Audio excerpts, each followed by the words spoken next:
হযরত আবু বকর সিদ্দিক রাদিয়াল্লাহু তাআলা আনহু বলতেছেন, কাফেররা আমাদের এত কাছে, এত নিকটে, আমি প্রত্যেকের গলার আওয়াজ শুনতেছি, প্রত্যেককে চিনতেছি।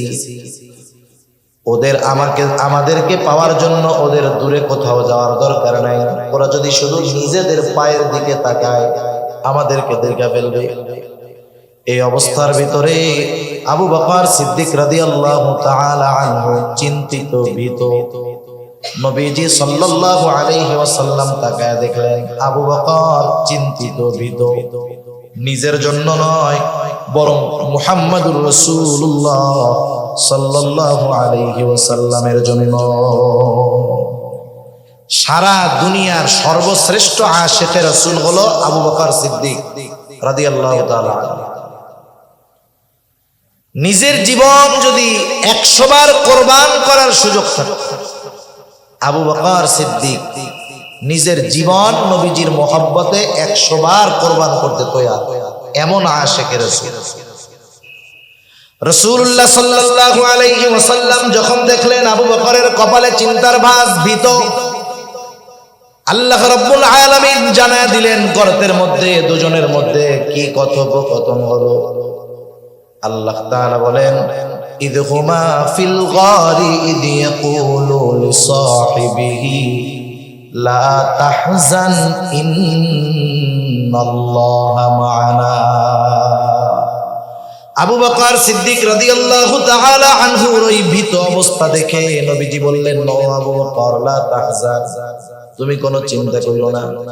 এই জায়গায় গর্তের মধ্যে শুধু আমি আর তুমি দুইজন নয়, ইন্নাল্লাহা মা'ানা, নিশ্চয়ই আমাদের সাথে আছেন কে? আর আল্লাহ তাআলা বলেন, আমি ধৈর্যশীলদের সাথে থাকি। তাহলে ধৈর্যশীলদের সাথে আছেন আল্লাহ। যাদের সাথে আল্লাহ আছেন তাদের কোনো ভয় ভীতি চিন্তা আছে নাকি? সেজন্য আমরা বিপদ আপদ মুসিবতে আল্লাহর কাছে সাহায্য চাইব ধৈর্য আর নামাজের মাধ্যমে। তাহলে আমরা হতে পারবো সবের মুমিন। কি মুমিন? জোরে বলেন। ওই 3 জায়গায় যে সবর করতে পারবে সে হলো সবের মুমিন। আর সবের মুমিন যে তার সাথে আছেন কে? এই সূরা আলে ইমরানের সর্বশেষ আয়াত আপনাদের খেদমতে তিলাওয়াত করেছি। আল্লাহ তাআলার কাছে তৌফিক চাই, আল্লাহ তাআলা কিছু কথা আমাকে আপনাদের খেদমতে বলার মতো সুযোগ করে দেন, যে কথাগুলো আমাদের সবার দুনিয়া এবং আখিরাতের জন্য কল্যাণকর হয়। সকলে বলি আমিন। আমি যে আয়াতখানা আপনাদের খেদমতে তিলাওয়াত করেছি, উক্ত আয়াতে কারীমার মধ্যে আল্লাহ সুবহানাহু ওয়া তাআলা কোন মুমিন যদি সফল মুমিন হতে চায় তার জন্য কি করণীয়, আল্লাহ তাআলা সেই ফর্মুলা আমাদেরকে বলে দিয়েছেন। এখানে এমন কেউ আছেন যে না হুজুর আমি সফল হইতে চাই না, আমি ব্যর্থ হইতে চাই, এরকম কেউ আছেন? কেউ নেই। প্রত্যেকটা মানুষ সফল হতে চায়, হোক সে দুনিয়ার লাইনে, হোক সে আখিরাতের লাইনে। আখিরাতের লাইনে হোক আর দুনিয়ার লাইনে হোক, সবাই সফল হতে ইচ্ছা পোষণ করলেও সবাই কি সফল হতে পারে? পারে না।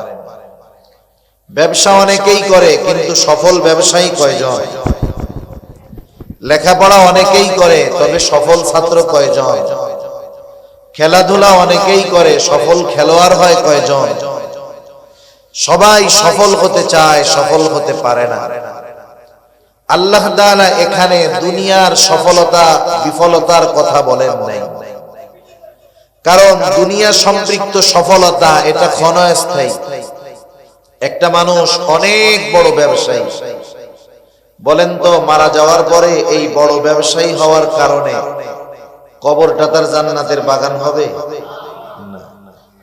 আবার কেউ যদি ব্যর্থ ব্যবসায়ী হয়, কিয়ামতে আল্লাহ তাআলা বলবে ব্যবসা করে কেন ব্যর্থ হইলা, তোমার ঠিকানা জাহান্নাম। আল্লাহ তাআলা বলবে। তাহলে দুনিয়া সম্পৃক্ত কোন সফলতা বিফলতা এগুলা আখিরাতে শাস্তি বা শান্তির কারণ হবে না, কারণ দুনিয়ার সফলতা বিফলতা এটা মৃত্যুর সাথে সাথেই শেষ।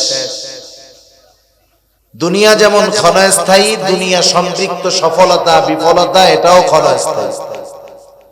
আখিরাত চিরস্থায়ী। সেজন্য আখিরাতের সফলতা ব্যর্থতা এগুলাও চিরস্থায়ী। তাহলে আল্লাহ তাআলা এখানে আখিরাতের সফলতার কথা বলছেন।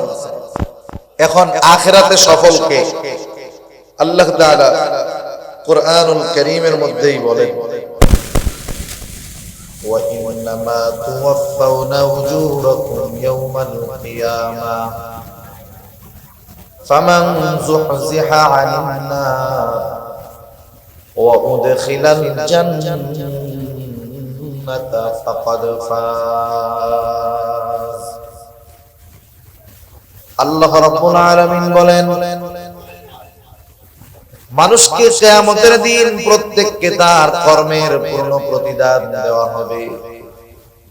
সেই দিন যাকে আগুন থেকে বাঁচানো হবে, জাহান্নাম থেকে বাঁচানো হবে, ওয়া উদখিলাল জান্নাহ, আর যাকে জান্নাতে প্রবেশ করানো হবে। আল্লাহ তাআলা বলেন ফাকাদ ফাজ, যে জান্নাতে প্রবেশ করতে পারবে, আল্লাহ রাব্বুল আলামিন বলেন সেই হলো সফল। এই সফলতা আমরা সবাই চাই, আমরা সবাই চাই জান্নাতে যেতে, সফল হতে। জান্নাতে যেতে চাই, সফল যদি হতে চাই, তাহলে সফলতার কাজ দুনিয়ায় থাকতে করতে হবে। কেউ যদি পরীক্ষায় গোল্ডেন এ প্লাস পাওয়ার আশা করে, পরীক্ষার খাতায় উত্তর ভালো মতো লিখতে হবে। সাদা খাতা জমা দিয়া যতই আল্লাহ তাআলার কাছে দোয়া করুক না কেন, আল্লাহ সাদা খাতা জমা দিছি, আপনি গোল্ডেন এ প্লাস পাওয়ায়া দিয়েন, সম্ভব? আখিরাতে যদি সফল হতে হয়, প্রস্তুতি নিতে হবে দুনিয়ায়।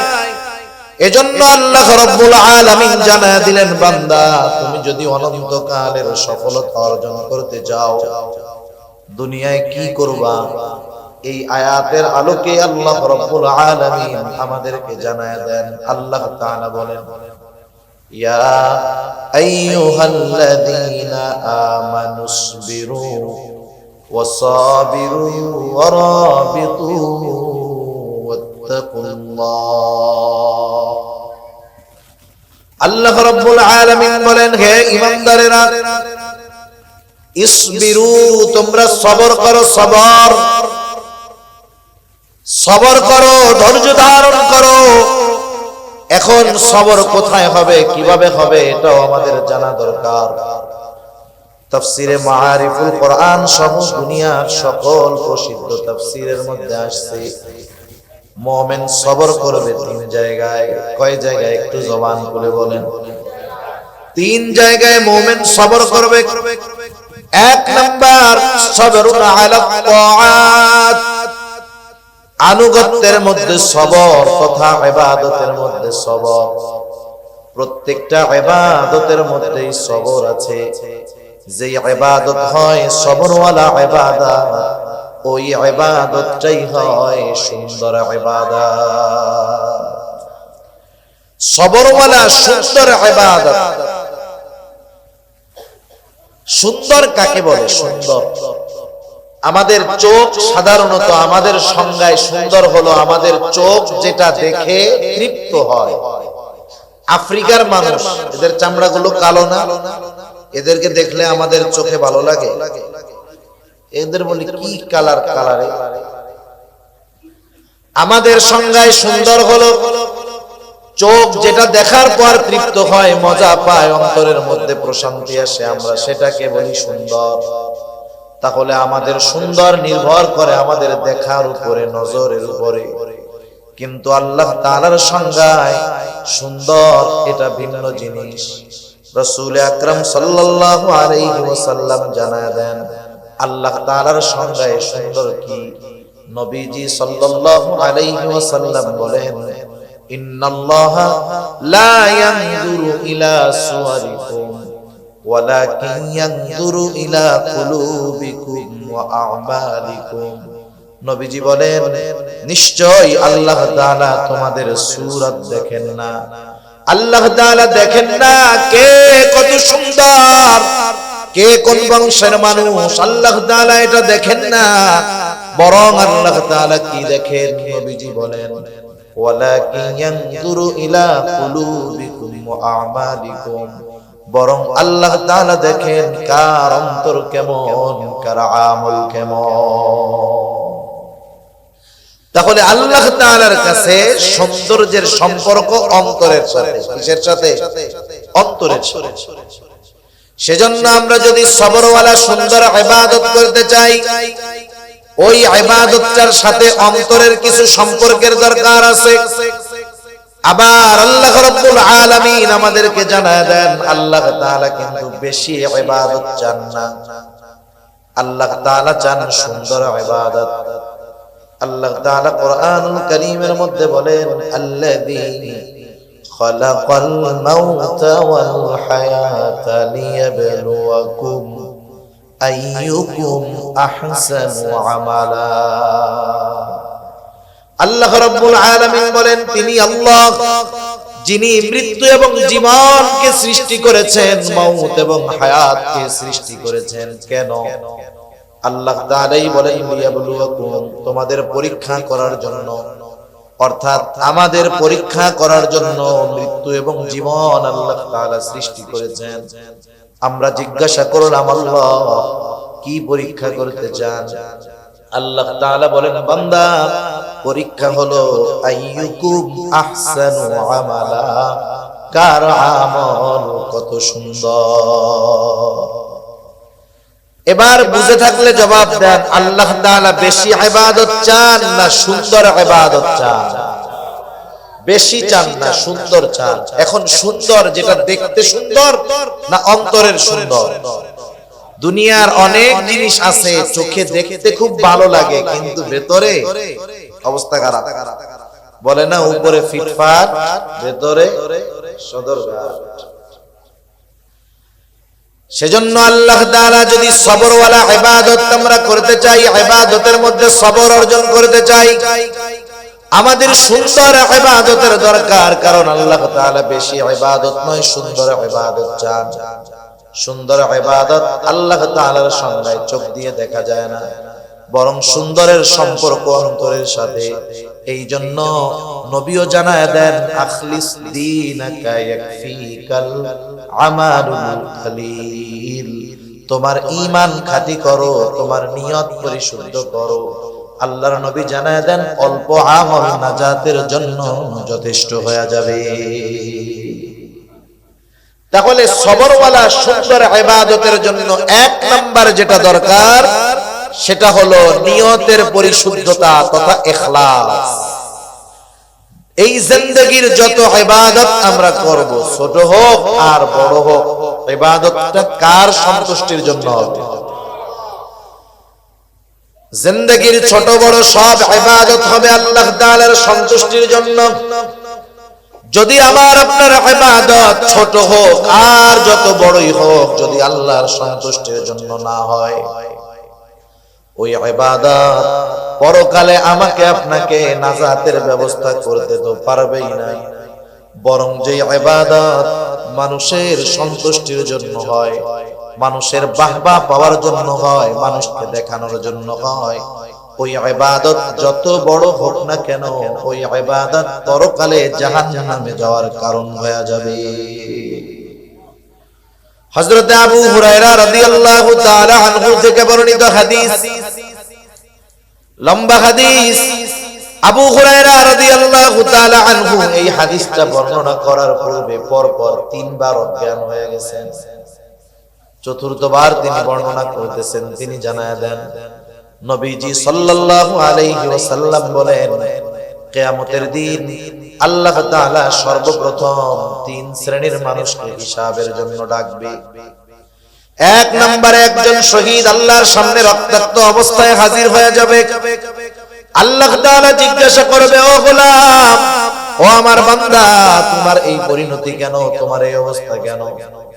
লোকটা বলবে, আল্লাহ, আপনার দ্বীন আপনার জমিনে প্রতিষ্ঠা করার জন্য লড়াই করেছিলাম, জিহাদ করেছিলাম, রক্ত দিয়েছি, শহীদ হয়েছি।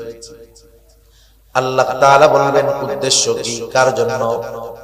লোকটা এবার বলবে, আল্লাহ, শুধুমাত্র আপনার সন্তুষ্টির জন্যই আমি এই জিহাদ করেছি। বলেন তো আল্লাহ রাব্বুল আলামিন আমাদের অন্তরের খবর জানেন কি জানেন না? আল্লাহ তাআলা বলেন কুল ইন তুখফু মা ফি সুদুরিকুম আও তুবদুহু ইয়ালামুল্লাহ। তোমরা কোনটা প্রকাশ করো কোনটা গোপন রাখো কেউ না জানলেও যিনি জানেন তিনি কে? আমাদের অন্তরের মধ্যে কি আছে, কি আমাদের মন চায়, কি ওয়াসওয়াসা দেয় আমাদের অন্তরের মধ্যে দুনিয়ার কেউ জানে না। কে জানে? আল্লাহ তাআলা আর এক জায়গায় বলেন ওয়ালাকাদ খালাকনাল ইনসানা ওয়া না'লামু মা তুওয়াসওয়িসু বিহি নাফসুহু ওয়া নাহনু আকরাবু ইলাইহি মিন হাবলিল ওয়ারিদ। আল্লাহ তাআলা বলেন ওয়ালাকাদ খালাকনাল ইনসান, আমি মানুষ সৃষ্টি করেছি। শুধু তাই নয়, ওয়া না'লামু মা তুওয়াসওয়িসু বিহি নাফসুহু, আমি আল্লাহ এটাও জানি কোন জিনিস মানুষের অন্তরের মধ্যে ওয়াসওয়াসা দেয়। বলেন তো ওয়াসওয়াসা দেখা যায় নাকি? দুনিয়ার অনেক প্রযুক্তি আবিষ্কার হয়েছে, একজন সুস্থ মানুষ কোন রোগ ধরা পড়ে নাই, ওই লোকটাকেও যদি মেশিনের মধ্যে ভরে দেওয়া হয় রিপোর্ট আসবে এই লোকটা যদিও এখনো সুস্থ কিন্তু শরীরের ওই অর্গান গুলা অসুস্থ হতে পারে। কিডনি এখন ভালো আছে কিন্তু অসুস্থ হতে পারে, সতর্ক সাবধান। এই ধরনের রিপোর্ট বের করা যায়, কিন্তু বলেন তো দুনিয়ায় এমন কোন মেশিন আছে নাকি যার মধ্যে যদি আমাকে আপনাকে ঢুকিয়ে দেওয়া হয় অন্তরে কি ওয়াসওয়াসা দেয় দেখা যাবে? এমন কোন মেশিন দুনিয়ায় আছে নাকি? তাহলে অন্তরের ওয়াসওয়াসার খবর দুনিয়ার কেউ জানেন না, কিন্তু আল্লাহ তাআলা বলেন বান্দা আমি আল্লাহ তোমাকে সৃষ্টি করেছি। শুধু তাই না, ওয়া না'লামু মা তুওয়াসওয়িসু বিহি নাফসুহু, কোন জিনিস তোমার অন্তরের মধ্যে ওয়াসওয়াসা দেয়, কি ওয়াসওয়াসা দেয় আমি আল্লাহ সেই ওয়াসওয়াসার ব্যাপারেও জানি। কেন জানি? কেন? আল্লাহ তাআলা বলেন ওয়া নাহনু আকরাবু ইলাইহি মিন হাবলিল ওয়ারিদ। আল্লাহ তাআলা বলেন বান্দা আমি তোমার শাহরগের চাইতে অধিক নিকটে। তার মানে আমি আপনি আমার আপনার যত কাছে যত নিকটে তার চাইতে বেশি নিকটে যিনি তিনি কে? সেজন্য আল্লাহ তাআলা আমাদের অন্তরের সব কিছু জানে, কোনটা কোন কারণে করতেছে। সেজন্য আল্লাহ তাআলার কাছে দোয়া করা বেশি বেশি, ইয়া মুকাল্লিবাল কুলুব সাব্বিত কলবি আলা দীনিক, কারণ এই কলবের পরিচালক কে? জোরে বলেন। সেজন্য এই কলবের পরিচালকের কাছে দোয়া চাওয়া যে আমার রব এই কলবের পরিচালক সাব্বিত কলবি আলা দীনিক, আপনি দ্বীনের উপরে আমার কলবকে অটল রাখেন। আল্লাহ রাব্বুল আলামিন সেজন্য আমাদের অন্তরের খবর জানে। এবার আল্লাহ তাআলা বলবে না বান্দা তুমি মিথ্যা বলতেছো, তুমি আমি আল্লাহর সন্তুষ্টির জন্য জিহাদ করো নাই, তুমি জিহাদ করেছো যাতে করে দুনিয়ার মানুষ তোমার বীরত্বের প্রশংসা করে, দুনিয়ার মানুষ জানি তোমাকে বীর বলে। তুমি যে উদ্দেশ্যে যুদ্ধ করেছো জিহাদ করেছো দুনিয়ায় তুমি তা পেয়ে গেছো, কারণ দুনিয়ার মানুষ তোমাকে বীর বলছে, বাহাদুর বলছে, তোমার বীরত্বের প্রশংসা করেছে। সুতরাং আজকে আমি আল্লাহর তরফ থেকে তোমার জন্য কিছু নাই, তুমি চলে যাও, তোমার ঠিকানা হলো চিরস্থায়ী জাহান্নাম। 2 নম্বরে আল্লাহ তাআলা একজন দানবীরকে ডাকবেন। আল্লাহ তাআলা জিজ্ঞাসা করবে ও গোলাম এত কষ্টের উপার্জিত সম্পদ তুমি কি করছো? বলে আল্লাহ আপনার রাস্তায় দান করছি, যার ঘর নাই তাকে ঘর বানায় দিয়েছি, মসজিদ বানায় দিয়েছি, রাস্তা বানায় দিয়েছি, খাবার কিনে দিয়েছি। আল্লাহ তাআলা বলবে এগুলা কেন করছো? লোকটা বলবে আল্লাহ আপনার সন্তুষ্টির জন্য করেছি আল্লাহ। আল্লাহ তাআলা বলবেন না বান্দা তুমি মিথ্যা বলতেছো, তুমি দান করেছো যাতে করে দুনিয়ার মানুষ তোমার দানের প্রশংসা করে, তোমাকে দানবীর বলে। যে উদ্দেশ্যে দান করেছো দুনিয়ায় তুমি তা পেয়ে গেছো, আজকে আমি আল্লাহর তরফ থেকে তোমার জন্য কিছু নাই, তুমি চলে যাও, তোমার ঠিকানা হলো চিরস্থায়ী জাহান্নাম। 3 নম্বরে আল্লাহ তাআলা একজন আলেম হাফেজকে ডাকবেন। আল্লাহ তাআলা জিজ্ঞাসা করবে, গোলাম ইলম কেন শিখছো? লোকটা বলবে, আল্লাহ আমি ইলম অর্জন করেছি আপনার সন্তুষ্টির জন্য। আল্লাহ তাআলা বলবে, না বান্দা, তুমি মিথ্যা বলতেছো। তুমি কোরআন শিখেছো, ইলম শিখেছো যাতে করে দুনিয়ার মানুষ তোমাকে হাফেজ বলে, কারি বলে, মুফতি বলে, মুহাদ্দিস বলে, শাইখুল হাদিস বলে, বড় বক্তা বলে। যে উদ্দেশ্যে ইলম শিখছো, দুনিয়ায় তুমি তা পেয়ে গেছো। সুতরাং আজকে আমি আল্লাহর তরফ থেকে তোমার জন্য কিছু নাই, তুমি চলে যাও, তোমার ঠিকানা হলো চিরস্থায়ী জাহান্নাম।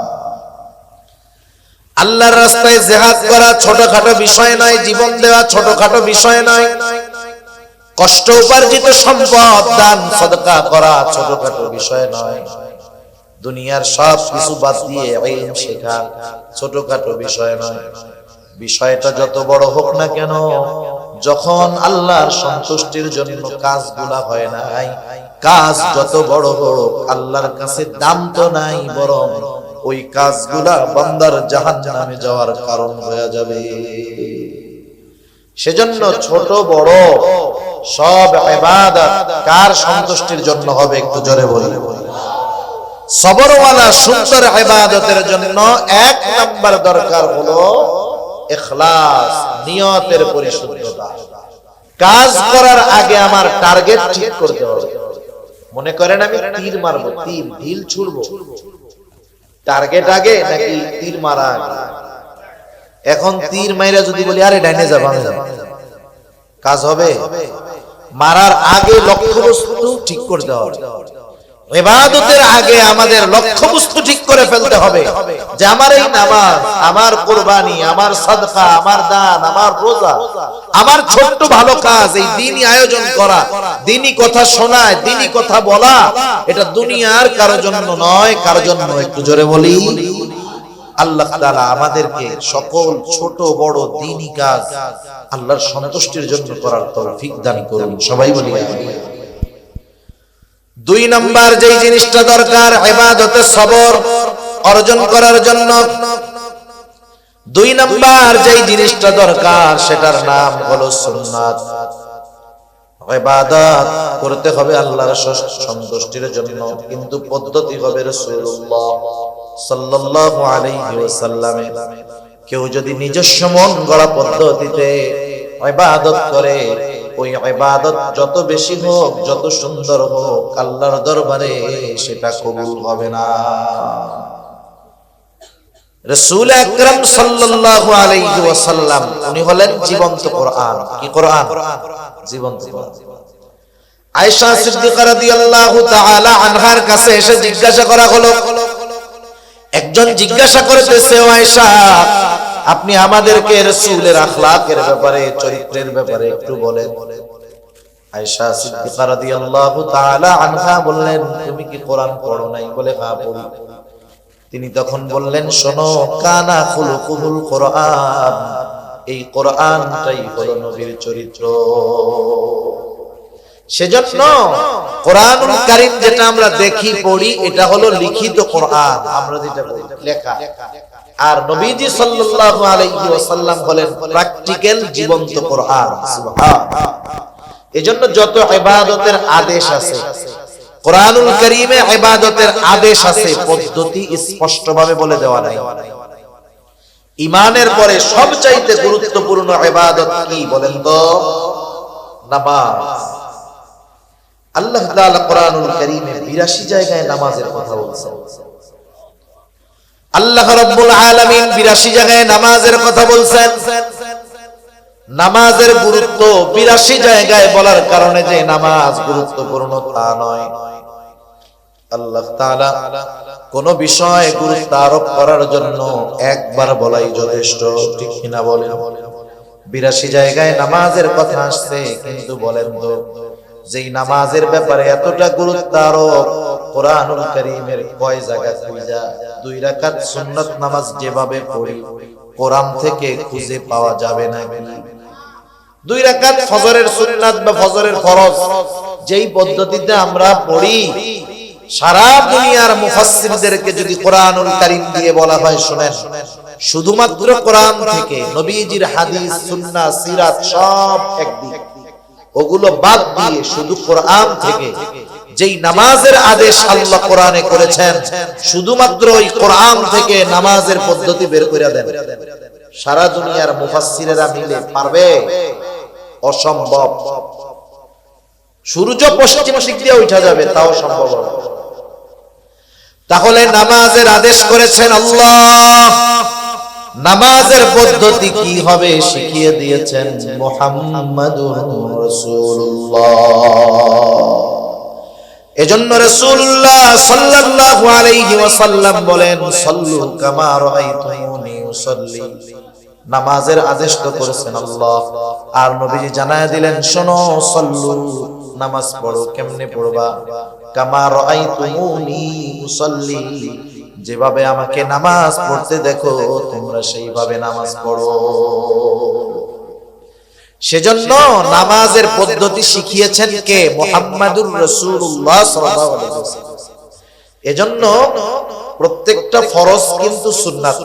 অনেক সময় আমরা মনে করি সুন্নাত এর পারিভাষিক পরিচয় হলো যে যেটা মানলে সওয়াব, না মানলে গুনাহ নাই। অনেকে মনে করে সুন্নাত, যেমন কিছু কিছু সুন্নাতের ক্ষেত্রে বলে না, আরে এই সুন্নাত না পড়লে কি হবে, গুনাহ টোনা হয় না, এরকম বলে না অনেকে। কিন্তু সব সুন্নাত কিন্তু এরকম না। কিছু সুন্নাত আছে ফরজ, কিছু সুন্নাত কি আছে? ফরজ।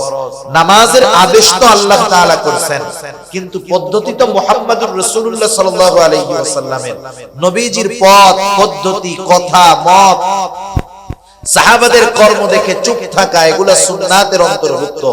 নবীজি সাল্লাল্লাহু আলাইহি ওয়াসাল্লাম নামাজের পদ্ধতি শিখায়া দিয়েছেন।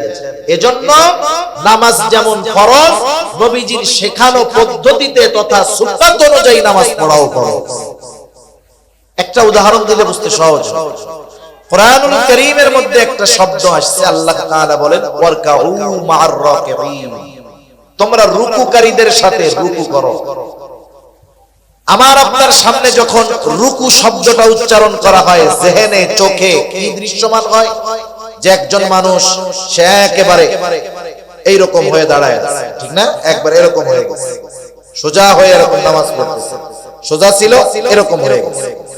রুকু শব্দের শাব্দিক অর্থ ঝুঁকা, ঝুঁকে পড়া।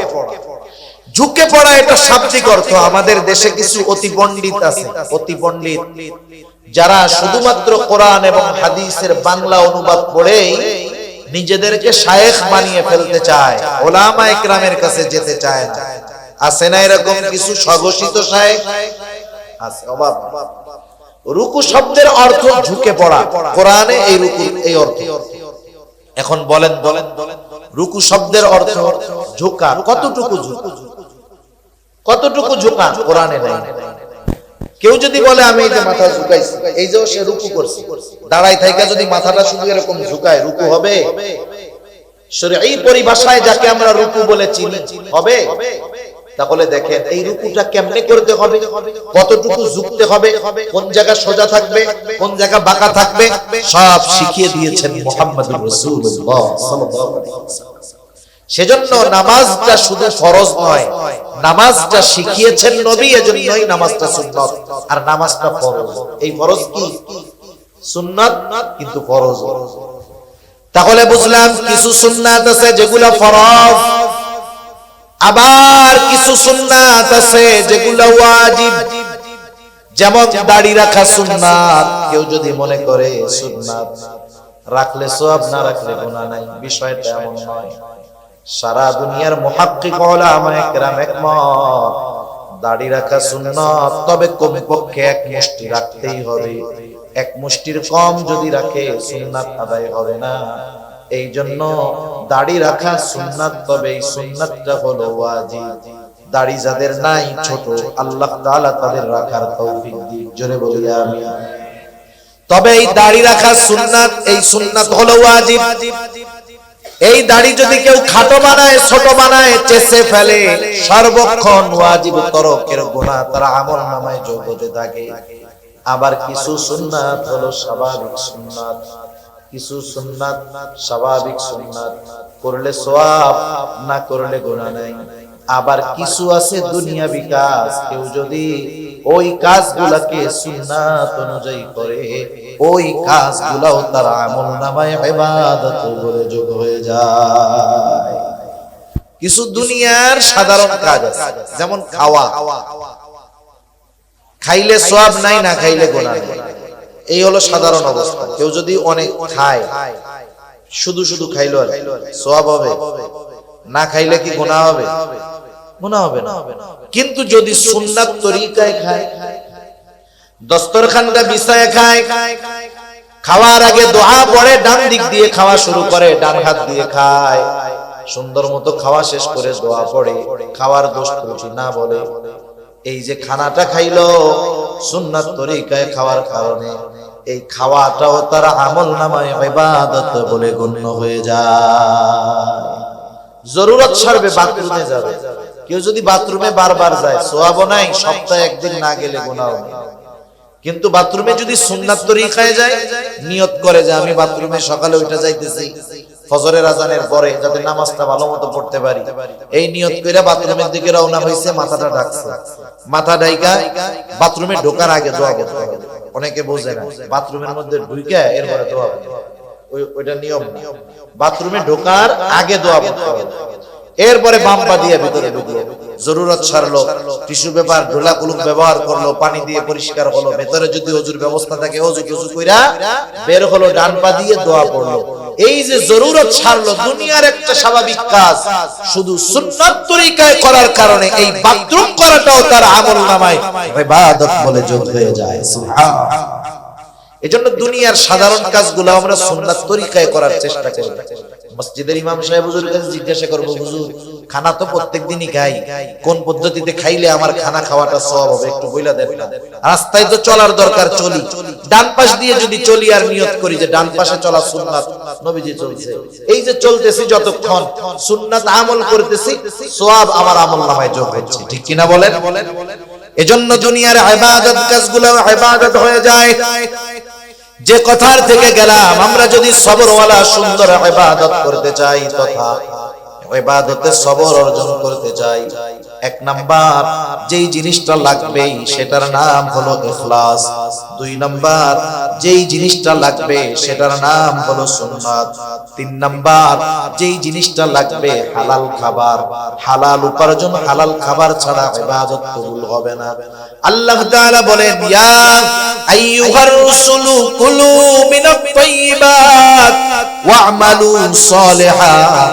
আল্লাহ তাআলা বলেন, হে রাসূলগণ, আপনারা পবিত্র খান আর আমলে সালেহ করেন। মুফাসসিরিনে কেরাম বলেন, পবিত্র খান উদ্দেশ্য হলো হালাল খান, হালাল খান আর আমলে সালেহ করেন। এর মানে এই বিষয়টা পরিষ্কার, যার খাবারটা হালাল নয় তার আমলে সালেহ হবে না, অর্থাৎ তার আমল আল্লাহর দরবারে কবুল হবে না। নামাজ সবাই পড়তে আসে, নামাজ পড়া আমল, কিন্তু সবার নামাজ তো কবুল হয় না। কবুল হয় যারটা কবুল হয় তারটা আমলে সালেহ, আর যারটা কবুল হয় না আমল পর্যন্ত শেষ। হজ করতে তো সবাই, অনেক মানুষ যায়, সবার হজ কি আর কবুল হয়? সবাই কি আল্লাহর জন্য হজ করতে যায়? কেউ তো আলহাজ হওয়ার জন্য হজ করতে যায়, ঠিক কিনা বলেন? এই যে হজ করলো, কবুল হইল না, সেজন্য খাবার পবিত্র দরকার, হালাল দরকার, উপার্জনটা হালাল দরকার, তাইলে ইবাদত সুন্দর সবরওয়ালা ইবাদত হবে। চার নাম্বার যেই জিনিসটা দরকার, যেই ইবাদত করব সেই ইবাদতের মাসলা মাসাইল গুলা জানার দরকার। কমপক্ষে ফরজ ওয়াজিব বিষয়গুলা জানতেই হবে, কারণ আমি যদি না জানি কোন কারণে নামাজ নষ্ট হয়ে যায়, কোন কারণে ওযু ভেঙে যায়, আমি যদি এইগুলো না জানি, জীবনের কত নামাজ হয়তো ছুটে গেছে, আমি নিজে তাও টের পাই নাই। মনে করেন নামাজ ভাঙার কারণগুলো জানতে হবে, ওযু ভাঙার কারণগুলো জানতে হবে, কারণ ওযু ভেঙে গেলে নামাজ থাকবে? জোরে বলেন না, থাকবে? থাকবে। নামাজের ওয়াজিব গুলা জানতে হবে, না জানলে কি হবে? সাহু সিজদা যদি না দেয় নামাজ হবে না। নামাজের বাহিরে ভিতরের 13 ফরজ জানতে হবে, যদি না জানে এর একটা যদি ছুটে, ফরজ যদি ছুটা যায়, সাহু সিজদা 1000টা দিলে কাজ হবে না? জোরে বলেন, কাজ হবে? সেজন্য কমপক্ষে নামাজের বাহিরে ভিতরের ফরজ গুলা জানতে হবে, নামাজের ওয়াজিব গুলো জানতে হবে, ওযু ভাঙ্গার কারণ গুলো জানতে হবে, নামাজ ভাঙ্গার কারণ গুলো জানতে হবে। এগুলা প্রত্যেকের জানা দরকার, এগুলো জানার দরকার। এগুলো তো ওই জ্ঞান যেগুলো শিক্ষা করা ফরজ। রাসূলুল্লাহ সাল্লাল্লাহু আলাইহি ওয়াসাল্লাম বলেন, তালাবুল ইলমি ফারিদাতুন আলা কুল্লি মুসলিম। দ্বীন ইলম শিক্ষা করা প্রত্যেক মুসলমান নরনারীর উপরে ফরজ। কতটুকু শিখবে? মুহাদ্দিসিনে কেরাম বলেন কতটুকু শিখবে। কোন কোন মুহাদ্দিস বলেন নিজেকে শরীয়তের উপরে পরিচালনার জন্য যতটুকু দরকার ততটুকু শেখা ফরজ। আবার কোন কোন মুহাদ্দিস মুফাসসির বলেন না না, অতটুকুতে হবে না। কারণ কি? না হওয়ার কারণ হলো আল্লাহ তাআলা তো একা জাহান্নাম থেকে বাঁচতে বলেন নাই, অধীনস্থদেরকেও জাহান্নাম থেকে বাঁচাতে বলছে। আল্লাহ তাআলা বলেন, ইয়া আইয়ুহাল্লাযীনা আমানু কু আনফুসাকুম ওয়া আহলিকুম নারা। আল্লাহ তাআলা বলেন, হে ঈমানদারেরা, নিজে জাহান্নামের আগুন থেকে বাঁচাও, অধীনস্থদেরকে জাহান্নামের আগুন থেকে বাঁচাও। তার মানে নিজেও বাঁচো, অধীনস্থদেরকেও বাঁচাও। নিজে জাহান্নামের আগুন থেকে বাঁচার জন্য যেমন ইলমের প্রয়োজন, অধীনস্থদেরকে জাহান্নামের আগুন থেকে বাঁচানোর জন্য ইলমের প্রয়োজন আছে না না? শুধু তাই না, আল্লাহ তাআলা আরো এক জায়গায় বলেন, নামাজটা একা পড়লে হবে না। আল্লাহ তাআলা বলেন, ওয়া'মুর আহলাকা বিস-সালাতি ওয়াসতাবির আলাইহা। আল্লাহ তাআলা বলেন, তুমি তোমার অধীনস্থদেরকে নামাজের আদেশ করো, তুমিও তার উপরে অটল থাকো। এই দৃষ্টিকোণ থেকে মুহাদ্দিসিনে কেরাম বলেন প্রত্যেকটা মুসলমানের উপরে ওই পরিমাণ জ্ঞান শিক্ষা করা ফরজ, ওই পরিমাণ ইলম অর্জন করা ফরজ, যে ইলম দিয়ে নিজে এবং অধীনস্থ যারা আছে তাদেরকে সে জাহান্নামের আগুন থেকে বাঁচাতে পারে। বাস্তবতা হলো মাদ্রাসায় যদি না পড়া থাকে, মাদ্রাসার তালিবুল ইলম বাদে বাকি আওয়াম সাধারণ মানুষ যারা আছে, এদের মধ্যে অল্প সংখ্যক মানুষ ওই পরিমাণ জ্ঞানের অধিকারী। বাকি অধিকাংশ মানুষ এই যে ফরজ পরিমাণ জ্ঞান অর্জন না করার কারণে সব সময় গুনাহ তার আমলনামায় যোগ হইতেছে, কারণ ফরজ তরক হইতেছে। এজন্য ওই পরিমাণ জ্ঞান প্রত্যেকের অর্জন করার দরকার আছে না নাই? এটা শুধু হুজুরদের দরকার না স্কুল কলেজের ছাত্রদেরও দরকার? এটা শুধু আলেমদের দরকার নাকি আওয়ামদেরও দরকার? সেজন্য বোঝার দরকার যে আমার নিজেকে নিজে বাঁচাতে হলো ওই পরিমাণ জ্ঞান শিখতে হবে। আমাদের বাংলাদেশে সাধারণত দ্বীন শিক্ষার 3টা পদ্ধতি আছে। 3টা পদ্ধতিতে সাধারণত দ্বীন শিক্ষা হয়, অন্যান্য প্রাইভেট পদ্ধতিও আছে। সচরাচর সাধারণত যেই পদ্ধতিগুলোতে মানুষ দ্বীন শিখে, 1 নাম্বার হলো মাদ্রাসার মাধ্যমে, দ্বীনি শিক্ষা প্রতিষ্ঠানের মাধ্যমে মানুষ দ্বীন শিখে। বাস্তবতাটা ভিন্ন। মুরব্বীদের মুখে শুনেছি একটা সময় মানুষ যখন স্কুলে পড়তো, স্কুলে পাকিস্তান পিরিয়ডের আগে এরকম ছিল যে স্কুলে পড়েই একটা ছাত্র, একটা ছেলে, একটা মেয়ে যতটুকু জ্ঞান শিক্ষা করা ফরজ, স্কুলে থাকতেই তারা ওইগুলো শিখে ফেলতে পারে। কিন্তু দিন যাচ্ছে শিক্ষা কারিকুলাম থেকে ইসলামকে উঠায়া দিয়া সেকুলারিজমকে এর মধ্যে ঢোকানো হচ্ছে, ইসলামকে বাদ দিয়ে অনইসলামিক কথাবার্তা কালচার ঢোকায়া দেওয়া হচ্ছে। এজন্য স্কুলে, প্রাইমারি স্কুল সহ জেনারেল শিক্ষা প্রতিষ্ঠানে যতটুকু ধর্মীয় শিক্ষা আছে অতটুকু দিয়ে একজন মানুষ নিজের যা দরকার তার 100 ভাগের 10 ভাগও শিখতে পারে। অন্যটা তো বাদ দিলাম, নিজেরই 100 ভাগের 10 ভাগ হয়। তাহলে ওই জায়গার থেকে ওই ধর্ম নৈতিক শিক্ষা বই যেটা আছে ওটা দিয়ে দ্বীন শিক্ষা শেখা যায়। সেজন্য দ্বীন শিক্ষার অন্যতম প্রধান মাধ্যম হলো দ্বীনি মাদ্রাসাগুলো। ওখান থেকে মানুষ সচরাচর দ্বীন শিখে। দুই নাম্বার হক্কানি পীর মাশায়েখের খানকা থেকে শিখে একটা সময়ের প্রচলন খুব বেশি ছিল, কিন্তু এখন মানুষের ব্যস্ততা অনেক, মানুষ সুযোগ পায় না। এজন্য খানকায় গিয়ে থেকে অবস্থান নিয়ে দিন শেখা, ফরজ পরিমাণ দিন শেখা, এটা খুব কঠিন ব্যাপার হয়ে গেছে। তৃতীয় পদ্ধতি হলো বর্তমান দুনিয়ায় দাওয়াত ও তাবলীগের মাধ্যমে মানুষ দিন শিখতে পারে। ফরজ পরিমাণ ইলম কতটুকু দরকার, সে দাওয়াত ও তাবলীগকে বলা হয় চলতি ফিরতি মাদ্রাসা, ওইখান থেকে শিখতে পারে। তবে দিন যদি শিখতে হয়, ওই পরিমাণ দিন জানলেওয়ালা লোকের তত্ত্বাবধানেও থাকতে হয়। ঠিক কিনা বলেন? যে আমাকে 10 টাকা দিবে তার কাছে কমপক্ষে 10 টাকা থাকতে হবে। যে আমাকে ফরজ পরিমাণ জ্ঞান শিক্ষা দিবে কমপক্ষে তার কাছে ফরজ পরিমাণ ইলম জ্ঞান থাকতে হবে, নাইলে ও আমাকে দিবে কোথেকে? ঠিক কিনা বলেন? এখন আসেন, এই যে দাওয়াত ও তাবলীগ বিশ্ব ইজতেমা আসতেছে, শুধু যে এই 13, 14, 15 এই 3 দিনকে কেন্দ্র করে এই ইজতেমা বা উদ্দেশ্য তা নয়।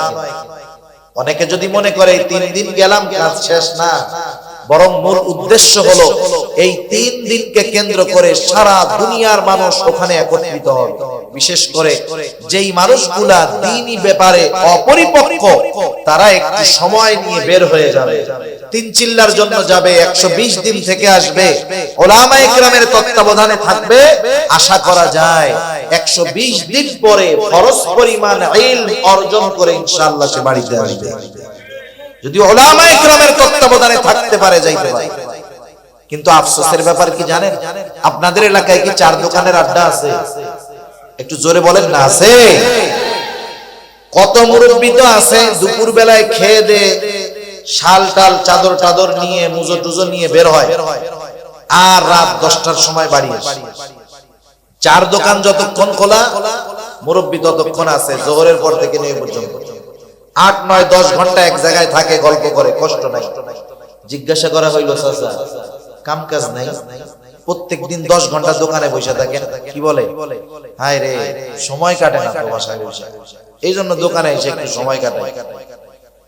মুরব্বির নামাজ কালামের খোঁজ খবর নাই, দিন সম্পর্কে কি জানে আল্লাহই জানে। এখন আপনি ওই যে মুরব্বি 4 দোকানে বসে থাকে কেন? বলে কি টাইম পাস করি, টাইম কাটে না, এই জন্য টাইম কাটে। এখন ওনার গিয়ে আপনি দাওয়াত দিবেন, এই 13, 14, 15 3 দিনের ইজতেমা, এরপরে আপনি করেন একবারে 3 চিল্লার নিয়তে বাইরে হয়ে যান, যেহেতু আপনার সময়ের অভাব। এই কথা বলার সাথে সাথে মুরব্বি কি বলবে জানেন? এই কথা বলার সাথে সাথে আপনার কাছে সে এমন ভাবে জবাব দিবে, মনে হবে সারা পৃথিবীর মাননীয় প্রধানমন্ত্রী Tony Blair, George W Bush, তারপরে বাইডেন, ওই পুতিন, ওদের চাইতেও ব্যস্ত মানুষ ওই মুরব্বি চাচা। ওই টাইমে ওনার চাইতে ব্যস্ত দুনিয়ায় আর কেউ থাকবে না। একটু আগে কিন্তু প্রতিদিন 10 ঘন্টা 4 দোকানে বসে কাটায় টাইম কাটায়। এগুলা শয়তানের ধোঁকা। এজন্য যাদের সময় আছে আল্লাহর রাস্তায় বের হয়ে যায়, উলামায়ে কেরামের তত্ত্বাবধানে যান, লাভ আছে। আমি আমার নিজের জীবনের একটা কারগুজারি মাঝে মধ্যে শুনাই। আমরা ছাত্র জামানায় 3 দিন করে যাইতাম দাওয়াতে, তাবলীগের মেহনতে 3 দিন সময় লাগাইতাম। গ্রামে গেছি এরকম একবার 3 দিনের সময় লাগাইছি, 3 দিনের জন্য গেছি এক মসজিদের মধ্যে। আমাদের সাথে অনেক মুরব্বি গেছে, 70-75 জনের কম হবে না। আমরা গেছি, বেশ কয়েকজন তালিবুল ইলম আছে, মুরব্বিরা উৎসাহের সাথে আরো গেছে। তা আমরা গিয়ে মানুষের আমলের অবস্থাগুলো খেয়াল করতাম, কি করে না করে। একদিন দেখলাম একজন মুরব্বি হয় সম্পর্কে দাদা, উনি বাথরুমের দিকে যাইতেছে বাথরুম করার জন্য। গ্রাম অঞ্চল, টিস্যু পেপার নয়, 3টা মাটির ঢিলা নিয়ে গেছে, মাটির ঢিলা। আমি মজা করে জিজ্ঞাসা করতেছি, দাদা কই যান? বাথরুম তো আর সাথে লাগাও না, গ্রাম অঞ্চল, একটু দূরে বাথরুম। ঢিলা দেখায় বলে বাথরুমে যাই। আমি বললাম কয় কাম করেন ওই জায়গায় গিয়া? কাজ কয়টা করে বাথরুমে? 2টা। মাদ্রাসায় ছুটি নেয় না, যখন 1 নাম্বার দেখায় কিছু বলা লাগে না, হুজুরে কি বুঝে, এখন প্রস্রাব করতে যায়। 2 নাম্বার দেখাইলে কি বুঝে? বাথরুমে যাবে। কেন 2 নাম্বার দেখায়? শুধু প্রস্রাব করা যায়, কিন্তু পায়খানা করতে গিয়া কোন বীর বাহাদুর আছে শুধু পায়খানা করবে কিন্তু প্রস্রাব করবে না? এরকম দুই একজন আছেন নাকি যে না হুজুর আমি যখন বাথরুম করি তখন আমার একটু প্রস্রাব আসে না, তাইলে তারে নোবেল পুরস্কার দেওয়া যাবে? এরকম কেউ আছে? সম্ভব? ওই জায়গায় গিয়ে দুই কাজ করতে বাধ্য, এই জন্য 2 নাম্বার দেখান। এখন জিজ্ঞাসা করলাম কই যান? বাথরুমে যাই। ঢিলা হাতের মধ্যে দেখলাম তিনটা ঢিলা। কেন, কি করবেন? সোজা কথাই বলতেছি, বলে পায়খানার রাস্তায় 3টা ঢিলাই তো ব্যবহার করতে হয়। তা আমি বললাম চাচা প্রস্রাব করার পরে ঢিলা নেওয়া লাগে নাকি? দাদা সম্পর্কে হ্যাঁ লাগে। কেন লাগে? বলে প্রস্রাব করার পরে একটু ঢিলা নিয়ে নড়াচড়া না করলে প্রস্রাবের নালীতে প্রস্রাব থেকে যায়, জামায় প্রস্রাব ভরে যেতে পারে, নাপাক হয়ে যেতে পারে। এখন আমি বললাম দাদা তাহলে বাথরুমের মধ্যে গিয়া যখন পায়খানার সাথে প্রস্রাব করেন ওই প্রস্রাব মনে হয় ঝরে না, ওইটা মনে হয় আর লুঙ্গিতে কাপড়ে লাগে না। এইবার ওনার মাথার মধ্যে কথাটা ধরছে যে আসলে তো বিষয়টাই, পায়খানায় গিয়া 3টা ঢিলা ব্যবহার করি কিন্তু প্রস্রাবের রাস্তার ব্যাপারে চিন্তিত থাকি না। আমি লোকটারে বুঝলাম একটু হতাশ ভাব। বললাম শুধু এতটুকু শোনেন, বাথরুমের মধ্যে যখন যাবেন বাথরুমের 3টা ঢিলার সাথে আরেকটা ঢিলা নিবেন, এরপরে ঢিলা দিয়ে ভালো মতো পরিষ্কার করার পর এরপরে পানি খরচ করার আগে আপনি ওই ঢিলাটা প্রস্রাবের রাস্তায় ব্যবহার করবেন। বাথরুমের মধ্যে তো হাঁটা যাবে না, একটু দাঁড়াইলেন, উঁচু নিচু হইলেন, এইবার প্রস্রাবের রাস্তা ক্লিয়ার, পায়খানার রাস্তা ক্লিয়ার, এইবার পানি দিয়ে ধৌত করলেন আপনি পাপ। একটু চিন্তা করে দেখেন তো, ওই লোকটা যদি প্রস্রাব তার ঝরে থাকে আর বাথরুম করার পরে যদি প্রস্রাবের নালী ভালোভাবে পরিষ্কার না করে, তাহলে যখন সে দাঁড়াইলো চললো প্রস্রাবের ফোঁটা তার লুঙ্গিতে লাগছে কি লাগে নাই? এক ফোঁটা প্রস্রাব যদি কোনো কাপড়ের উপরে পড়ে, ওই কাপড়ের দ্বারা নামাজ না হওয়ার জন্য যতটুকু নাপাকি লাগার দরকার তার চাইতে অনেক বেশি লেগে ছড়িয়ে যায়। এই যে প্র্যাকটিক্যালি বিষয়গুলো শিখায়া দেওয়া, এটা ওলামায়ে কেরাম ছাড়া কেউ শিখায় দেয়। আমাদের অঞ্চলের অনেক ওলামায়ে কেরাম এরকম গেছে, সময় লাগাইছে, সাথে গেছে কোরআন শরীফ পড়তে পারে না, ওই রকম না পড়তে পারা লোককেও 2-3 পারা পড়াইয়া সহিহ শুদ্ধ করাইয়া 3 চিল্লা দিয়ে বাড়ি ফিরছে, এখন নিজে বাকিটুকু পড়ার যোগ্যতা অর্জন করে ফেলছে। সেজন্য আমি যেটা অর্জন করতে চাই, আমি এত মেহনত করব, সময় দিব, অর্থ ব্যয় করব, আমার যেটা দরকার যাদের সাথে যাব তাদের মধ্যে তো সেটা থাকতে হবে, নাইলে আমি পাবো কোন? ঠিক কিনা বলেন?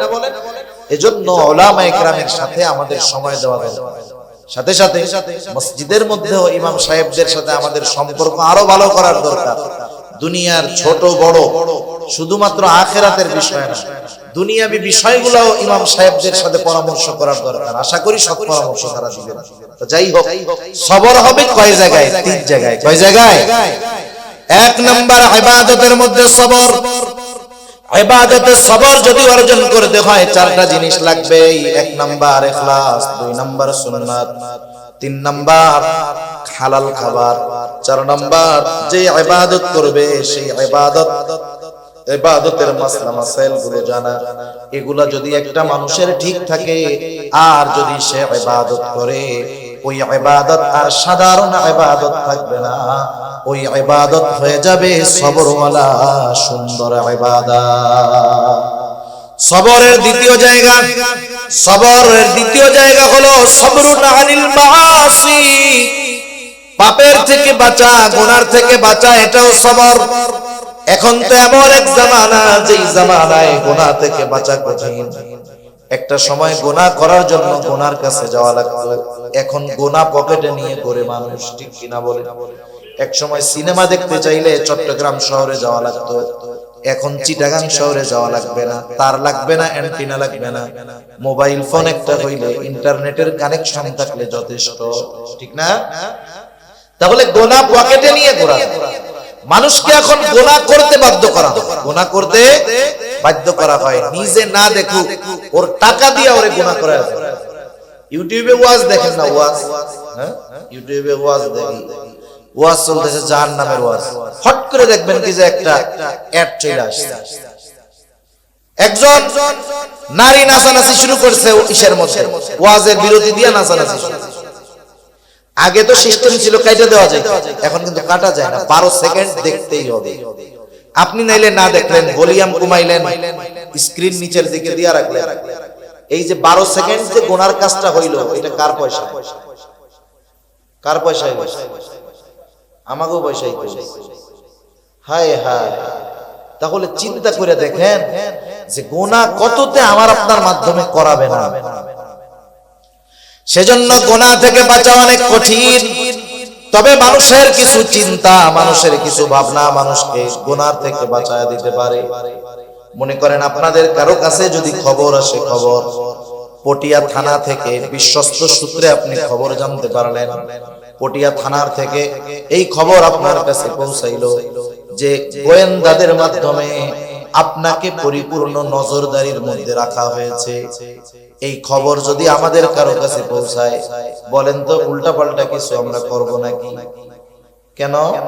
কারণ আমার কোন কাজ আমার বিপদের কারণ হয় আল্লাহই জানে। এই জন্য বাসার মসজিদ, আর কোন জায়গায় যাবে না। আগে মসজিদে ঢুকতো না, এখন মসজিদ থেকে আর বাইরে হয়। চিন্তা করবে বাইরে যায় কি বিপদে না পড়ি, আল্লাহর ঘরেই বসে থাকি, এই জায়গায় নিরাপদ। তাহলে দুনিয়ার নজরদারির খবর আমার জীবন পরিবর্তন করায় দেয়, আমার গুনাহ থেকে বাঁচার জন্য সহায়ক হয়ে যায়। অথচ আল্লাহ তাআলার নজরদারি কত সূক্ষ্ম। দুনিয়ার গোয়েন্দার নজরদারি 24 ঘন্টা আমাদের করতে পারে না। ঘরের মধ্যে দরজা আটকে লেপের তলে কি করি না করি গোয়েন্দা দেখবে, কিন্তু রাতের আঁধারে ঘরের দরজা আটকে কম্বলের তলে কি বলি, কি করি, কি দেখি, আল্লাহর নজরে আছে। তাইলে আল্লাহ তাআলার নজরদারিরে আমরা ভয় করি না। সেজন্য আমরা যদি সর্বদাই চিন্তা করি যে আমার সর্বহালত সর্ব অবস্থায় আল্লাহ তাআলা আমাকে দেখতেছে, রাত নাই দিন নাই, একা নাই, লোকালয়ের মধ্যে নাই, সব জায়গায় আল্লাহ তাআলা দেখতেছে। শুধু বাহিরের বিষয়গুলো দেখে না, অন্তরের বিষয়টাও দেখতেছে। এক নাম্বার এই চিন্তা। 2 নাম্বার, আমি যদি চিন্তা করি আল্লাহ তাআলা জানাইলেন 2 কাঁধে 2 জন ফেরেশতা আছে। আল্লাহ তাআলা বলেন কিরামান কাতিবিনা ইয়ালামুনা মা তাফআলুন। আল্লাহ তাআলা বলেন সম্মানিত লেখক নয়, জানে তোমরা কি আমল করো। এই 2 কাঁধের ফেরেশতা কিন্তু জানে, শুধু জানে তা নয়, ডান কাঁধের ফেরেশতা আমার ভালো কাজগুলো লেখে, বাম কাঁধের ফেরেশতা আমার মন্দ কাজগুলোও লেখে। সাথে সাথে আরেকজন ফেরেশতা আছে, আমরা যা বলি সে সেগুলো সংরক্ষণ করে। আল্লাহ তাআলা বলেন মা ইয়ালফিযু মিন কাওলিন ইল্লা লাদাইহি রাকীবুন আতীদ। আল্লাহ তাআলা বলেন মানুষ যা জবান দিয়ে নিক্ষেপ করে সদা তৎপর একজন ফেরেশতা সেগুলো সংরক্ষণ করে ফেলে। আমাদের কথা সংরক্ষিত, কর্ম সংরক্ষিত। এই 3 জন ফেরেশতা আমাদের থেকে এক মুহূর্তের জন্য আলাদা হয় না। লেপের তলে গেলেও এই ফেরেশতা আছে না নাই? জিনা করে জিনা করতে গেলে আছে, মদখোর মদ খাইতে গেলে 3 জন আছে, চোর চুরি করতে গেলে 3 জন আছে। আল্লাহ তাআলাও দেখতেছে। শুধু তাই না, যে অঙ্গ প্রত্যঙ্গের দ্বারা আমরা গুনাহগুলা করি কিয়ামতের দিন এরাও আমাদের কর্মের ব্যাপারে আল্লাহর কাছে বলে দিবে। এই চিন্তাধারা যদি আমার আপনার মধ্যে আমি আপনি যথাযথভাবে চিন্তাধারা লালন করতে পারি দৃঢ়ভাবে, তাহলে গুনাহ করার আগে যদি চিন্তা করি এই কাজটা করলে আমার বাপ যদি দেখতো আমি লজ্জা পেতাম। আল্লাহ তো দেখতেছে, তাইলে বাপের চাইতে আল্লাহর লজ্জা বেশি হবে না কম? বেশি করতে হবে। এই যে চিন্তা, এই চিন্তাগুলো মানুষকে গুনাহ থেকে বাঁচাইতে পারে। নাইলে দুনিয়ার আইন দিয়া ভয় দেখাইয়া মানুষকে গুনাহ থেকে ফেরানো যায় না। যদি যাইতো গোটা দুনিয়ায় মাসের পর মাস, বছরের পর বছর একটা অপরাধ বন্ধ করার জন্য হাজারো আইন করা হয়, কিন্তু বন্ধ হয় বলে? বন্ধ হয় না। সেজন্য বুঝতে হবে, এই কথাগুলো আমাদের সামনে রাখতে হবে, তাইলে গুনাহ থেকে বাঁচার যে সবর এটা অর্জন করা যাবে। 3 নাম্বার, সবরুন আলাল মাসায়েব, বিপদ আপদ মুসিবতের মধ্যে সবর। আল্লাহ রাব্বুল আলামিন এই দুনিয়ায় মুমিনকে বিপদ আপদ দিবেন, এটা আল্লাহ তাআলার ঘোষণা। কারণ আমরা যদি নিজেদেরকে মুমিন দাবি করি, এই দাবির পরিপ্রেক্ষিতে আল্লাহ তাআলা বলেন, আহাসিবান নাসু আন ইউতরাকু আন ইয়াকুলু আমান্না ওয়া হুম লা ইফতানুন। আল্লাহ রাব্বুল আলামিন বলেন, মানুষ কি এটা মনে করে নাকি আন ইয়াকুলু আমান্না, তারা বলবে যে আমরা ঈমান এনেছি, আমরা মুমিন, আর তাদের পরীক্ষা নেওয়া ব্যতীত ছেড়ে দেওয়া হবে। মানুষ কি এটা ভাবে নাকি? তার মানে আল্লাহ তাআলা জানায় দিলেন, যারা নিজেদেরকে মুমিন দাবি করে অবশ্যই তাদেরকে ঈমানের পরীক্ষার মুখোমুখি হওয়া লাগবে। তাহলে আল্লাহ তাআলা দুনিয়ায় বালা মুসিবত দিয়ে আমাদের ঈমানের পরীক্ষা নেন। আল্লাহ তাআলা বলেন, ওয়ালানাবলুওয়ান্নাকুম বিশাইইন মিনাল খাউফি ওয়াল জু'i ওয়া নাকসিন মিনাল আমওয়াল ওয়াল আনফুসি ওয়াত তামারাত। আল্লাহ তাআলা বলেন, আমি অবশ্যই তোমাদের পরীক্ষা নিব, ঈমানের পরীক্ষা। কোন পদ্ধতিতে? বিশাইইন মিনাল খাউফ, কিছুটা ভয়ের মাধ্যমে মুমিনের ঈমানের পরীক্ষা নেওয়া হবে।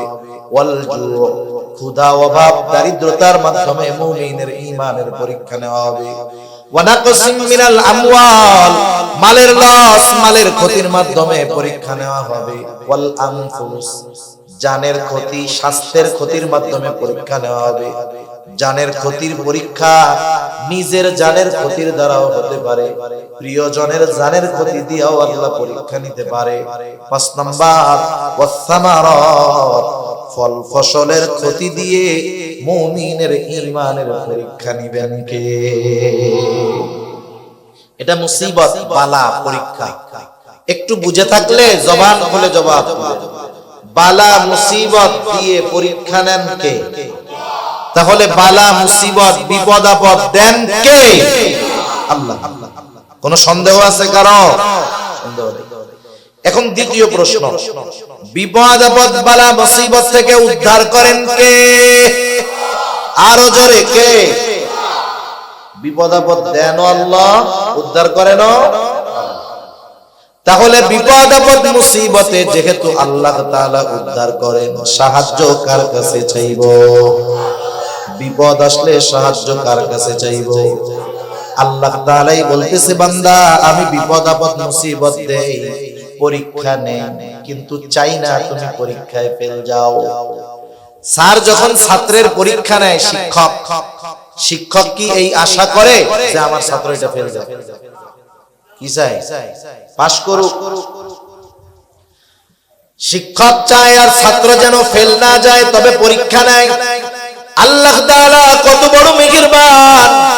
আল্লাহ তাআলা বান্দার পরীক্ষা নেন, কিন্তু চান না বান্দা পরীক্ষায় ফেল যায়। এই জন্য আল্লাহ তাআলা বলেন, বান্দা বিপদ আপদ মুসিবতের পরীক্ষায় যখন পড়বা, সাহায্য আমার কাছে চাও।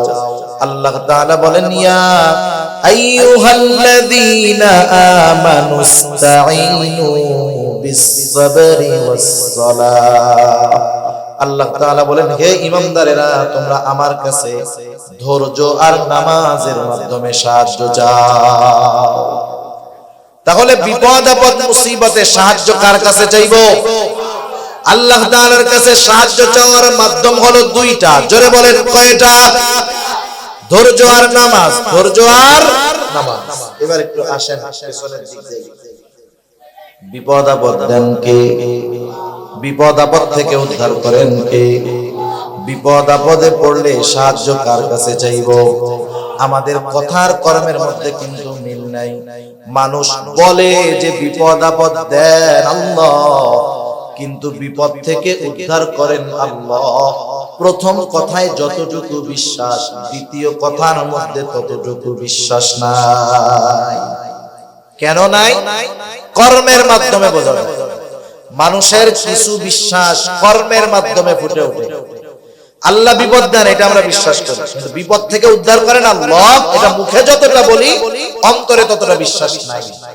কেন নাই? রাগ হইেন না আল্লাহর রাস্তায়। আমার সাথে কারো শত্রুতা নাই। শত্রুতা আছে? আমার বাপ আপনাদের কারো পাকা ধানে মই দিছিল? পাকা ধানে মই বুঝেন? শত্রুতা নাই, আমার সাথেও নাই, আমার পূর্বপুরুষের সাথেও নাই, আপনাদের সাথে আমি জ্ঞানজাম মারামারি করতে আসি না। একটু চিন্তা করেন তো, বিপদ দেন আল্লাহ, বিপদ থেকে বাঁচান আল্লাহ, বিপদে পড়লে আল্লাহই বলছে আমার কাছে সাহায্য চাও। তাইলে এই জায়গায় কিছু কাজ আমরা করি, বিপদ দিছে আল্লাহ, আমাদের দেশে করে কাজবাজগুলো, বিপদে পড়ছে বড় বিপদ, বলে আল্লাহ কি বিপদ দিলেন, এই বিপদ থেকে যদি বাঁচান তাহলে বাবার দরবারে আমি 2টা গরু দেব। বিপদ দেন কে? বিপদ থেকে উদ্ধার করেন কে? গরু খায় কে? আল্লাহ খায়। হায় হায় হায়। তাহলে একটু চিন্তা করেন, আল্লাহ তাআলা যেগুলো শিখায়া দিয়েছে এর মধ্যে তো আর কোনো ভেজাল নাই। তাহলে আল্লাহ বলছেন বান্দা আমি বিপদ দেই, আমি উদ্ধার করি, আমার কাছে সাহায্য চাও। তাহলে এই জায়গায় গরুর কারবারি আসে কেন? আমি তো এটা বুঝলাম। এখানেই আমাদের সমস্যা, এই জায়গায় আমাদের সমস্যা। আমি যদি গরুর পক্ষে বলি আমার লস আছে, দুনিয়ার লস আছে, লস নাই তো, আমার বিজনেস আরো ভালো হবে, পকেট আরো গরম হবে। কিন্তু এরপরেও একটু নিজের বিবেক দিয়ে চিন্তা করেন, আল্লাহ তাআলা বলল বান্দা বিপদ আপদে পড়লে আমার কাছে সাহায্য চাও। আমরা আল্লাহর কাছে সাহায্য না চেয়ে আমরা যে কাজগুলা করি এগুলা ঈমান বিধ্বংসী কাজ হয়ে দাঁড়ায় আমাদের জন্য। এখন আল্লাহর কাছে বললাম আল্লাহ আপনার কাছে সাহায্য কেমনে চাইবে? অনেকে বলে আল্লাহ তাআলার কাছে কি ডাইরেক্ট সাহায্য চাওয়া যায় নাকি? এমপি সাহেবের কাছে ডাইরেক্ট সাহায্য চাওয়া যায়? কত মাধ্যম দিয়ে চাইতে হয়, এজন্য আল্লাহর কাছেও আমরা মাধ্যম ধরি, যুক্তি দেয়। তা আল্লাহ তাআলার কাছে সাহায্য চাওয়ার মাধ্যমও তো আল্লাহ বলে দিয়েছেন। কে বলে দিয়েছে? আল্লাহ তাআলা বলেন ইয়া আইয়ুহাল্লাযীনা আমানুস্তাঈনু বিস-সাবরি ওয়াস-সালাহ। আল্লাহ তাআলা বলেন বান্দা আমার কাছে তোমরা সাহায্য চাও ওয়াস-সালাহ, ধৈর্য আর নামাজের মাধ্যমে আমি আল্লাহর কাছে তোমরা সাহায্য চাও। আল্লাহ তাআলা এরপরে বলেন যেই বান্দা ধৈর্য আর নামাজের মাধ্যমে আমার কাছে সাহায্য চায় সে সাধারণ মুমিন বান্দা নয়, বরং সে সবের মুমিন। আর সবের মুমিন যে তার সাথে আছেন কে? আল্লাহ তাআলা বলেন ইন্নাল্লাহা মা'আস সাবিরিন, নিশ্চয় আল্লাহ তাআলা ধৈর্যশীলদের সাথে আছেন। ধৈর্যশীল কারা? বিপদ আপদ মুসিবতে আল্লাহর কাছে ধৈর্য আর নামাজের মাধ্যমে সাহায্য চায় যারা। রাসূল আকরাম সাল্লাল্লাহু আলাইহি ওয়াসাল্লাম যখন হিজরতে বের হইছেন, সাওর পর্বতে 3 দিন আত্মগোপন করছেন। কয়দিন? 3 দিন। কাফেররা এক সময় খুঁজতে খুঁজতে গর্তের কাছে গিয়ে হাজির, একেবারে গর্তের মুখে। হযরত আবু বকর সিদ্দিক রাদিয়াল্লাহু তাআলা আনহু বলতেছেন কাফেররা আমাদের এত কাছে, এত নিকটে, আমি প্রত্যেকের গলার আওয়াজ শুনতেছি, প্রত্যেককে চিনতেছি। ওদের আমাদেরকে পাওয়ার জন্য ওদের দূরে কোথাও যাওয়ার দরকার নাই। ওরা যদি শুধু নিজেদের পায়ের দিকে তাকায় আমাদেরকে দেখে ফেলবে। এই অবস্থার ভিতরে আবু বকর সিদ্দিক রাদিয়াল্লাহু তাআলা আনহু চিন্তিত, ভীত। নবীজি সাল্লাল্লাহু আলাইহি ওয়াসাল্লাম তাকায় দেখলেন আবু বকর চিন্তিত, ভীত, নিজের জন্য নয় বরং মুহাম্মাদুর রাসূলুল্লাহ সাল্লাল্লাহু আলাইহি ওয়াসাল্লামের জন্য। সারা দুনিয়ার সর্বশ্রেষ্ঠ আশিকে রাসূল হলো আবু বকর সিদ্দিক রাদিয়াল্লাহু তাআলা। নিজের জীবন যদি 100 বার কুরবান করার সুযোগ থাকে, আবু বকর সিদ্দিক নিজের জীবন নবীজির মহব্বতে 100 বার কুরবান করতে তৈয়ার, এমন আশিকে রাসূল। রাসূলুল্লাহ সাল্লাল্লাহু আলাইহি ওয়াসাল্লাম যখন দেখলেন আবু বকরের কপালে চিন্তার ভাঁজ, ভীত, আল্লাহ রাব্বুল আলামিন জানায় দিলেন গর্তের মধ্যে দুজনের মধ্যে কি কথোপকথন হলো। আল্লাহ তাআলা বলেন ইদহুমা ফিল গারি ইদ ইয়াকুলু লিসাহিবিহি লা তাহজান ইন্নাল্লাহা মা'ানা। আবু বকর সিদ্দিক রাদিয়াল্লাহু তাআলা আনহুর ওই ভীত অবস্থা দেখে নবীজি বললেন ও আবু বকর লা তাহজান, তুমি কোনো চিন্তা কইরো না, এই জায়গায় গর্তের মধ্যে শুধু আমি আর তুমি দুইজন নয়, ইন্নাল্লাহা মা'ানা, নিশ্চয়ই আমাদের সাথে আছেন কে? আর আল্লাহ তাআলা বলেন আমি ধৈর্যশীলদের সাথে থাকি। তাহলে ধৈর্যশীলদের সাথে আছেন আল্লাহ। যাদের সাথে আল্লাহ আছেন তাদের কোনো ভয় ভীতি চিন্তা আছে নাকি? সেজন্য আমরা বিপদ আপদ মুসিবতে আল্লাহর কাছে সাহায্য চাইব ধৈর্য আর নামাজের মাধ্যমে। তাহলে আমরা হতে পারবো সবের মুমিন। কি মুমিন? জোরে বলেন। ওই তিন জায়গায় যে সবর করতে পারবে সে হলো সবের মুমিন। আর সবের মুমিন যে তার সাথে আছেন কে? আল্লাহ তাআলা এই জন্য বললেন ইয়া আইয়ুহাল্লাযীনা আমানুসবিরু, হে ঈমানদারেরা ইসবিরু, তোমরা সবর করো। সবর সবর হবে তিন জায়গায়। কয় জায়গায়? তিন জায়গায়। এক নাম্বার ইবাদতের মধ্যে সবর, দুই নাম্বার গুনাহ থেকে বেঁচে থাকার মধ্যে সবর, তিন নাম্বার বিপদ আপদ মুসিবতের ক্ষেত্রে সবর। এখন বলেন সবর হবে কয়দিন? সবর কয়দিন? হায়াত আছে যতদিন। সবর হবে কতদিন? জীবন আছে যতদিন। ইবাদত কতদিন? হায়াত আছে যতদিন। আল্লাহ তাআলা বলেন ওয়া'বুদ রাব্বাকা হাত্তা ইয়াতিয়াকাল ইয়াকিন, আপনি আপনার রবের ইবাদত করেন দৃঢ় সত্যের আগমন পর্যন্ত। দৃঢ় সত্য মানে হইল মৃত্যুর আগ পর্যন্ত ইবাদত চলবে। তাহলে সবর হবে একেবারে মৃত্যু আসার আগ পর্যন্ত। এই জন্য আল্লাহ রাব্বুল আলামিন এক নম্বরে বললেন মুমিন ইসবিরু, সবর করো। আমরা আল্লাহকে যদি প্রশ্ন করি সবর কয়দিন, আল্লাহ তাআলা বলেন ওয়াসাবিরু, বান্দা তুমি সবরের উপরে অটল থাকো। তিন নাম্বার গুণ আল্লাহ তাআলা বলেন ওয়ারাবিতু, সর্বদা জিহাদের জন্য প্রস্তুত থাকো। চার নাম্বার ওয়াত্তাকুল্লাহ, আল্লাহ তাআলাকে ভয় করো। বান্দা তুমি যদি এই চার গুণে গুণান্বিত হও লাভটা কি? আমরাও যদি আল্লাহ তাআলাকে জিজ্ঞাসা করি আল্লাহ এই চার গুণ যদি অর্জন করি আমাদের লাভ কি? কেমন যেন প্রশ্ন করার আগে আল্লাহ তাআলা জবাব দিয়ে বলেন বান্দা লাআল্লাকুম তুফলিহুন। লাআল্লা কালামে হাকিমের মধ্যে আসলে নিশ্চয়তার অর্থ দেয়, অর্থাৎ আল্লাহ তাআলা বলেন যেই মুমিন এই চার গুণে গুণান্বিত হবে অবশ্যই সেই মুমিন সফল মুমিন হয়ে যাবে। সফল মুমিন কে? বলেন জান্নাতে যাবে যে। সফল মুমিন কে? জান্নাতে যাবে যে। সেজন্য আমরা যদি সফল মুমিন হতে চাই তথা জাহান্নামের আগুন থেকে বেঁচে জান্নাতে যেতে চাই, সূরা আলে ইমরানের 200 নম্বর আয়াতের আলোকে আল্লাহ তাআলা যেই চার গুণ অর্জন করতে বলছেন সেই চার গুণ আমরা অর্জনের চেষ্টা করব। আল্লাহ সুবহানাহু ওয়া তাআলা আমাদের সবাইকে এই চার গুণে গুণান্বিত হওয়ার তৌফিক দান করুন। সকলে জবান খুলে বলি আমিন। আরো জোরে বলি আমিন। ওয়া আখিরু দাওয়ানা আনিল হামদুলিল্লাহি রাব্বিল আলামিন।